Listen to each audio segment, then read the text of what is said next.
Hello there, welcome to the Football Bloc. My name is Brandon, and today we're going to look ahead to the round of 32 for the 2026 World Cup, and I'm going to give my predictions for each matchup. So if that sounds interesting, let's hop right into it.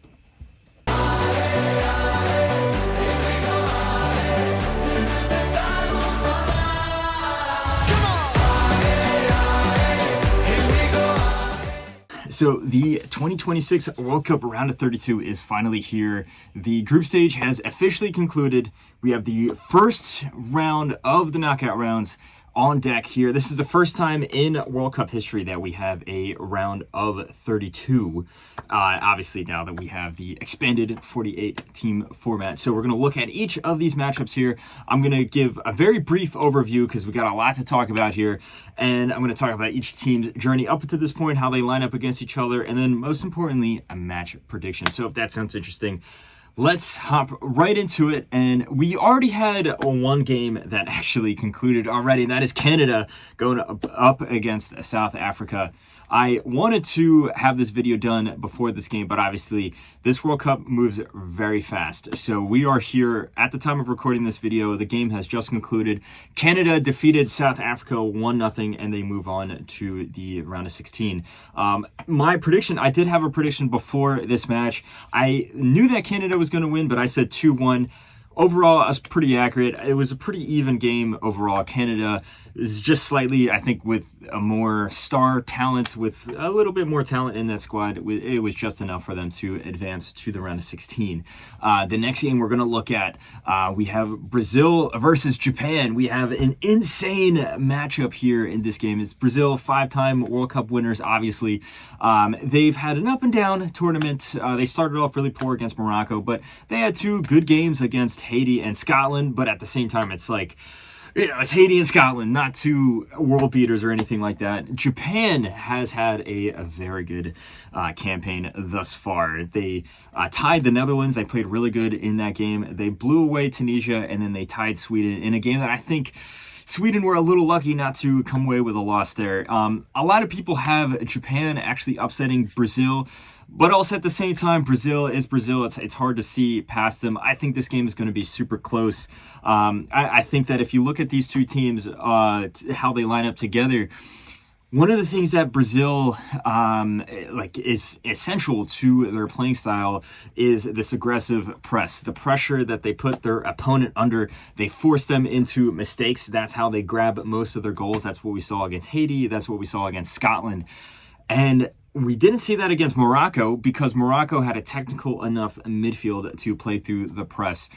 And I think that Japan's midfield is technical enough, which would nullify a lot of Brazil's attacking prowess. But at the same time, I think Brazil, just the form that, say, Vinicius Jr. is in, the form that Cunha is in, compared to Japan, where their three best players are all injured and unfortunately not at this tournament, with Minamino, Mitoma, and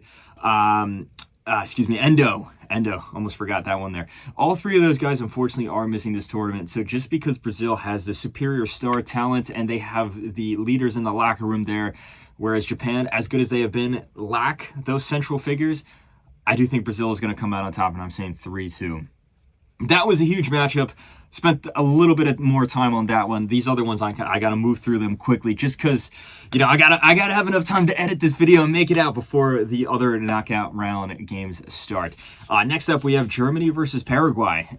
This is an interesting game. Paraguay started off the tournament really poorly against the United States, but they rebounded with two very good defensive displays, which is interesting because the opening game against the U.S., they were atrocious defensively. Germany, on the other hand, obviously 4-time World Cup winners, not too great as of late. And then also in this World Cup, I think they are a paper tiger. I don't think that they've really played all that well. I think they benefited from a relatively easy group for their standards, of course. And there's always a crazy upset in the knockout rounds. There's always some unseen results, things like that. And I think this is going to be our first knockout blow, our first huge upset in the knockout stage at the very least. and I think Paraguay is going to beat Germany 1-0. I just have a funny feeling about this game.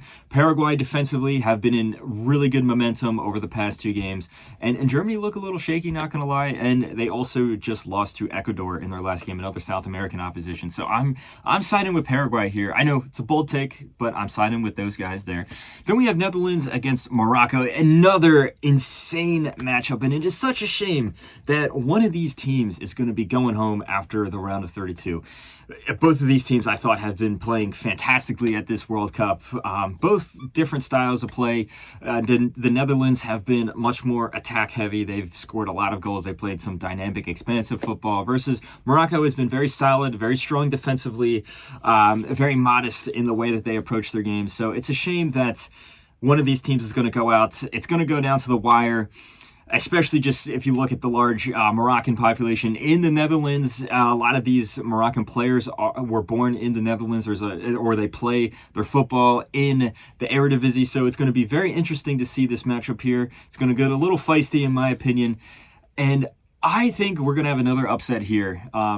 Not as much of an upset. I think these teams are in reality really close in quality, but I think Ronald Koeman's style doesn't fit this player pool, this talent pool that the Netherlands has at the moment, where he wants to play this open, expansive, attacking football, but the best Dutch players are all their defenders.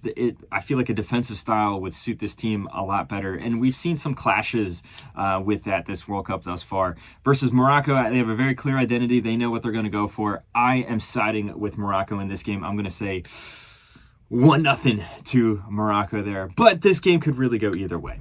On to the next match, we have Ivory Coast versus Norway. 2 teams that have played pretty well throughout this tournament. I thought Ivory Coast have surprised many, especially with finishing second in a group where many thought they would be third, maybe even fourth, maybe. But they went through. They had a very good performance, a very good valiant performance, I would say, throughout each of their 3 group games here. Norway is a team that I thought was going to be a bit of like a paper tiger. I thought that they had all this momentum going into the World Cup, but these players just lack the experience. I've been proven wrong. Norway has been fantastic. They've scored a ton of goals. They were exposed against France, but that's not really saying too much, because I think at this point France has been the best team throughout this whole tournament. I think, though, that this game has a pretty clear winner. I think if you just look at how good the Norwegians have been going forward, in particular if you look at the form of Haaland and everyone else around him, I think there's only one winner here. I don't think it's going to be easy, but just that Cote d'Ivoire defense, I don't think they have enough to stop this Norwegian attack. I think they will grab a goal, so I'm going to say 3-1 to Norway, but it's going to be a comprehensive win for Norway. Speaking of France, we have our next matchup here. We have France versus Sweden. I think this one is also pretty straightforward. I also think this one could get pretty ugly. Sweden going forward are very good. Obviously, if you just look at the attacking talent they have, Gyökeres, Elanga, and Isak, they've scored a lot of goals throughout this World Cup, but they've also conceded a lot of goals this World Cup. This team is very dysfunctional. It's very top-heavy. Now, compare that to France. Like I just said, I think they've been the best team up until this point, especially going forward. I mean, if Norway is good going forward, France is double that. Just look at the amount of goals that Mbappe has scored. Dembele just scored a hat-trick in his last game. Barcola, Doué, Cherki, Thuram, the amount of just attacking talent that they could bring off their bench. I've been talking about it a lot on this channel. And if not for Messi, Mbappe has been the best player at this tournament as well. So I think that, and the French do give up some attacking chances. Their defense is not their strong suit, but it doesn't matter because they almost always outscore their opponent. So I'm going to say 4-1 to France. I'm going to be a little modest here. I do think it could get really ugly. I'm not even joking. I wouldn't be surprised to see like a 6-1, a 7-1, destruction or something like that. But, it's a knock-around game. I do think Sweden might try to be on their game a little better, so I'm just going to say 4-1. Either way, I think France is a clear winner here. Next up, we have Mexico versus Ecuador. This is a very interesting game. 2 teams that are very solid defensively, but they don't offer a whole lot going forward. This game, I think the defining factor between these two teams, though, I think Ecuador overall is a better team. But what will decide this match is the home crowd. And because Mexico topped their group, they will stay in Mexico. They will have the home advantage here. And I think that will be just enough to see them through. Like I said, I think Ecuador overall is a much better squad. I think defensively they are also better as well. That's not to say that Mexico has a bad team. I think, as I said before, they have a very strong spine of the team. I think Javier Aguirre is a great coach. But the defining factor, the deciding variable here is going to be the home crowd. But it's going to be very close. Both teams don't really like to go forward as much. They're not as expansive going forward. So I do think it's going to be a 1-1 draw, but Mexico, because of that home advantage, are going to sneak through on penalties. Next up, we have England going up against DR Congo. This is another interesting match here. DR Congo did just enough to get through. They had a valiant comeback win against Uzbekistan in their third group stage game, which punched their ticket through to the knockout round. England started off their tournament with flying colors. They smashed Croatia in a very back and forth game, a very fun game to watch, but England played some fantastic football. But they stumbled a little bit. They drew Ghana in a very dull performance, and they did defeat Panama, but it was a lot closer than people would have liked. So I do think that this English team is very good. They're obviously very solid, and also you can't look past the form that Harry Kane has been in. But this is not going to be a walkover.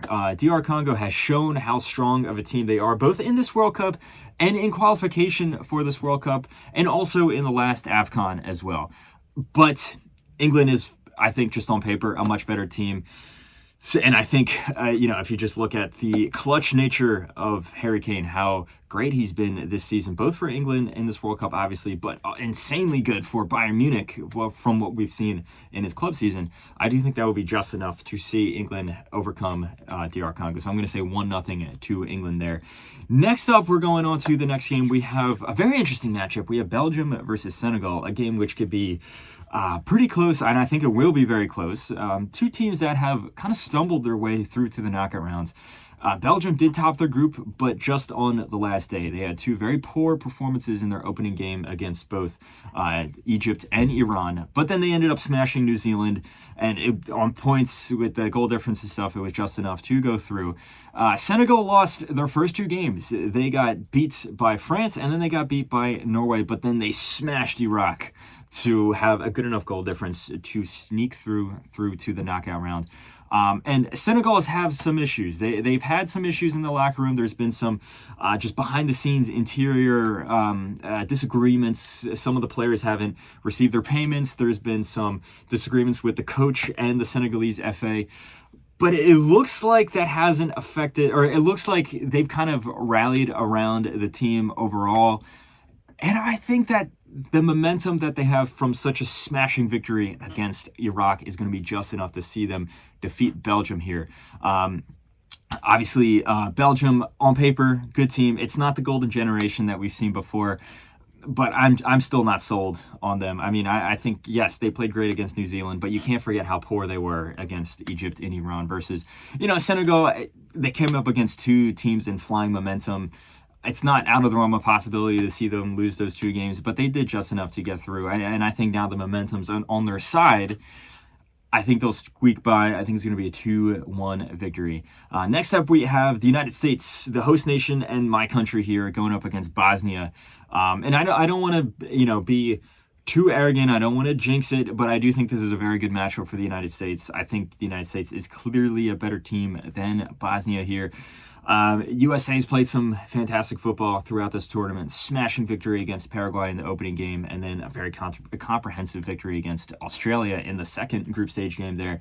And yes, we did lose to Turkey in the third group stage game, but with the exception of Weston McKennie, it was literally all our second string guys starting, and even still, it was pretty close. Turkey did come out on top, but it was like a last-minute goal from a defensive mistake that, it's just a defensive calamity from both the goalkeeper and our entire back line there. So I wouldn't read too much into that. And I like to think that the momentum we have, that's great momentum that we built up, is still there, even though I was disappointed by that loss there.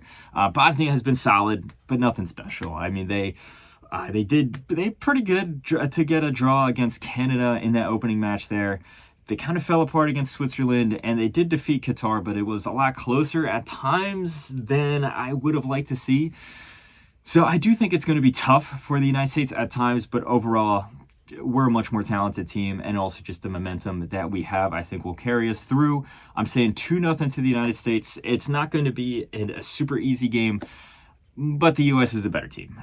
Next up, we have Spain versus Austria. Spain was a lot of people's tournament favorites going into this World Cup, and they haven't really shown up. I mean, yes, they did wipe the floor with Saudi 4-0, but I mean, that's not really saying too much. The Saudi team is not a very good team overall.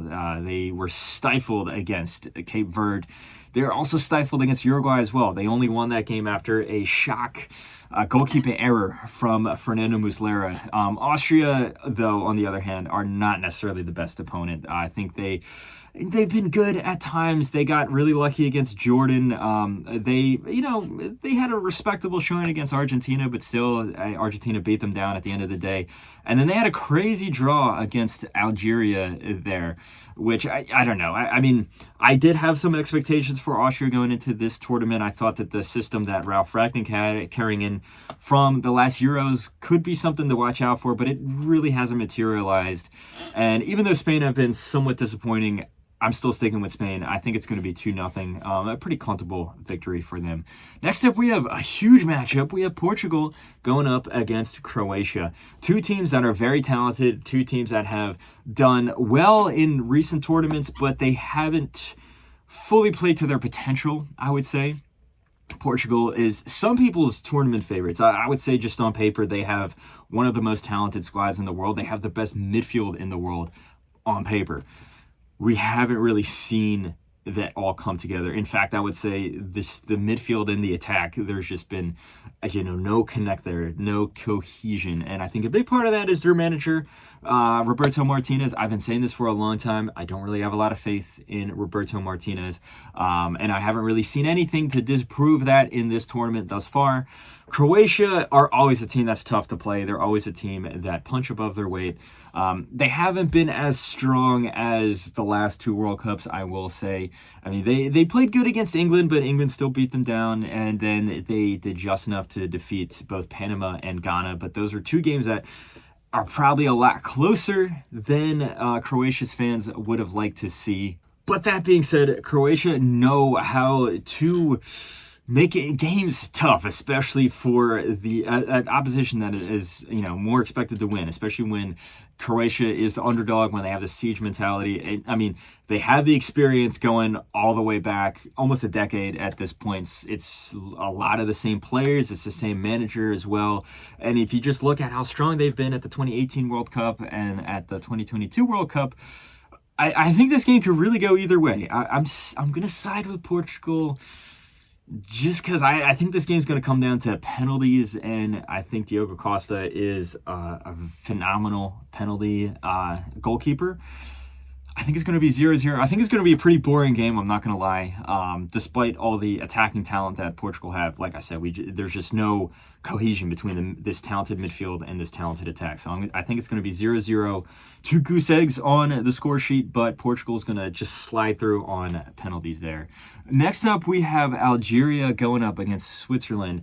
A game that's actually a lot closer than people would have thought going into the tournament. If you told me that Switzerland and Algeria were going to face each other at this World Cup before it started, I would have said this would have been a super easy win for for Switzerland.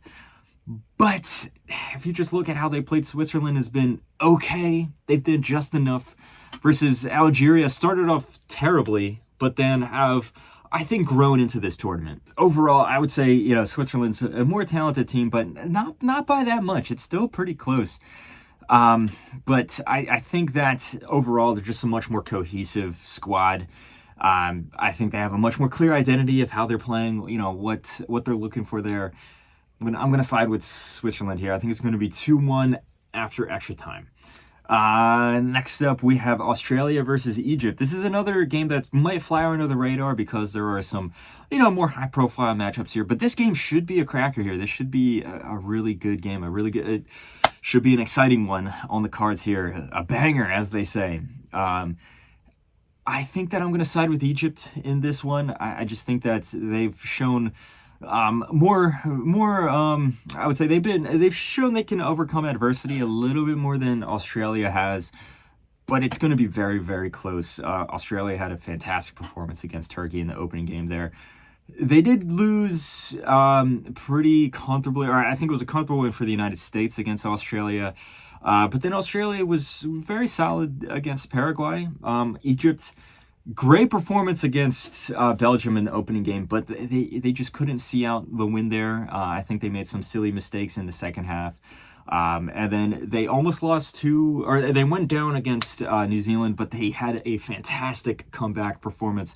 And then the game against Iran, it was really back and forth. It looked really shaky at times, but Egypt did just enough to hold on. And I think that's going to be the story of the game with this one here against Australia. If you look at the star power, I think Egypt has much more game changers than Australia do. So I'm going to say 1-0 to Egypt after extra time. For our second to last round of 32 matchup here, we have Argentina going up against Cape Verde. At this point, I would say Cape Verde have been the darlings of the tournament. They drew Spain, they drew Uruguay, and then they drew Saudi Arabia in a game that they really should have won. They got really unlucky there. Cape Verde has actually played some very solid football. They've been really good overall defensively. They've been strong. Their goalkeeper, Vozinha, has been one of the standout stars, breakout stars of this tournament here. But unfortunately, for all that hard work, they get drawn against Argentina, who is in flying form. Besides France, I think Argentina has been the best team at this tournament so far. 9 points out of 9, 3 wins out of 3. They smashed Algeria. They played pretty well against Austria. And then they also played really well against Jordan as well, even though they had a rotated squad. But, it hasn't been vintage Argentina. It hasn't been, the highest form of football that we've seen from Argentina. But we've kind of grown accustomed to that. As this team, this is a dynasty that we're witnessing here. They're so good that they don't necessarily need to play good. They just find a way to win games. They're so experienced. They never look scared in the face of adversity. But what has been really insane is the form that Messi's in. I can talk for hours about how crazy it has been. Over the course of these 3 games here, Messi has scored 6 goals. He scored a hat trick. He has the record for the highest goal scorer in World Cup history. He broke that at this tournament here. Still, it's insane. In the last World Cup in 2022, he scored 7 goals over the course of this tournament here. In just 3 games here, he has 6. He almost equaled that record. So the form he's in, despite the fact that he's 39, despite the fact that he's playing in the MLS at this point, it's just insane. So as a result, I think Argentina is a clear winner here. It's going to be sad to see Cape Verde get eliminated, but I think Argentina is just a better team overall. And you can't look past the form that Messi's in. It's not going to be easy, but I'm saying 2-0 to Argentina. Then for our last last round of 32 game here, we have Colombia against Ghana. Colombia has been one of the best teams this tournament. They played really well over the course of their 3 games. None of those 3 games were easy for them. All were tough opponents. They defeated Uzbekistan 3-1. They defeated DR Congo 1-0, and then they tied Portugal 0-0. But I think Colombia was the better team in this game, and if not for that millimeter offside decision, they would have won that in the last moment there. But I think the fact that they were pushing for a victory in that game, and a game that they didn't even need to have a victory, they just needed to have a draw, proves that they have the mentality of a top team. In the last tournament that they played in, which was hosted in the United States, the 2024 Copa America, Colombia played some fantastic football, went all the way to the final. I think we can see something similar to that, maybe not to the final, and obviously their opponents that they're playing, they're playing some tougher opponents. It's not lending well, or it's not as easy to play this expansive, energetic football that they have, but still, they're grinding out the results. They're playing great. Ghana is a team that I had almost no expectations for going into this World Cup, but they've surprised me. I have been proven wrong. They did just enough to defeat Panama, despite Panama having a good performance in that game. They tied England, which was a shock result there, and then they also played really well against Croatia, even though they fell to a loss there. Put some respect on Carlos Queiroz' name, the manager who came in just before the World Cup. He knows how to grind out a victory. It's going to be some ugly football, but he knows how to get results there. That being said, this Colombia team is just too good for Ghana to handle. It's going to be interesting because Carlos Queiroz used to coach Colombia. And unfortunately, his tenure with Colombia didn't end too well. But Colombia, like I said, it's just too much to handle. I'm going to say 3-1 to Ghana. I think it's going to be a valiant performance, but Colombia is going to come out on top. So anyway, that has been my total predictions for the round of 32. Just to recap, we already have Canada going through, but I'm saying that Brazil, Paraguay, Morocco, Norway, France, Mexico, England, Senegal, the United States, Spain, Portugal, Switzerland, Egypt, Argentina, and Colombia will all be making up the round of 16. Let me know what you think. Do you agree? Do you disagree? I dropped some hot takes. Feel free to drop all your comments in the comment section below.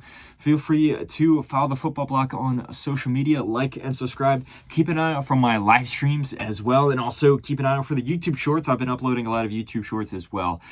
But anyway, guys, my name is Brandon. This has been the Football Bloc, and I hope you have a nice rest of your night. You see this thing, Phil?